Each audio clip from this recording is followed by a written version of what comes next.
I was at a community meeting a number of years ago. There were over 100 people there. And at the end of the meeting, there was a lot of fanfare, and everyone got an envelope. And you weren't supposed to open the envelope until you were told, so everyone got them. And then the community leader said, now. We opened up the envelope, and mine had a letter, and as I unfolded the letter, there was a crisp $50 bill. And here's what the letter said. It said, "Dear friend, please accept my gift to you. There was a time in my life when I was destitute. This $50 literally meant the difference between life and death. Some stranger gave me this $50 and told me this story. He said, if you are ever in a position of passing this along, that's what I want you to do." So there's just one rule. You can't give it to charity. You need to actually give it to a person. And when you give them the $50 bill, tell them the story too.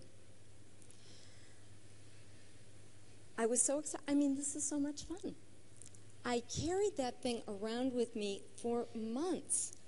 And I mean, I carried it along so long that I forgot about it. Well, one day I was taking a relative to see the doctor, and he was phobic about doctor's offices, so we were waiting for his appointment in a little elevator alcove right outside of the doctor's office. And we heard this singing. We heard Christmas carols. It was December. And before long, we saw this old lady come around the corner. So she was wearing plaid pants and a striped shirt, and one of her shirt tails was out.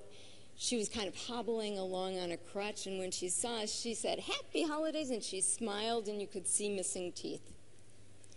I said to her, "It looks like you love the holidays." She said, "It is my favorite time of year. All of my family's getting together. I just can't wait."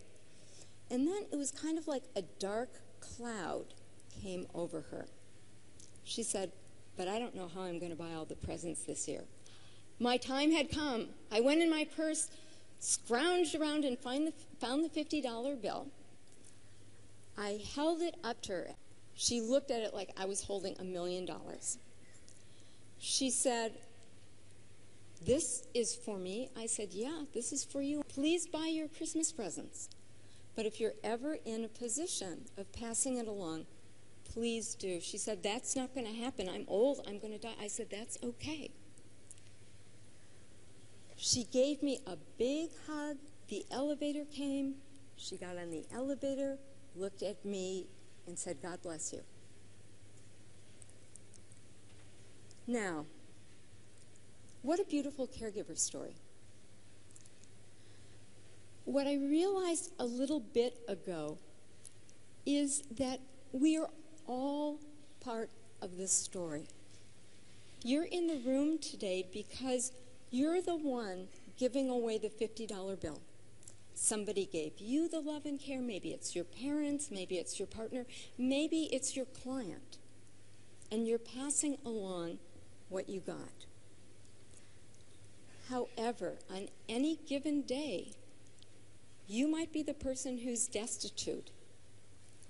You might be the person magnifying the gift that you got. You may be the person who's the recipient of an unplanned act of kindness.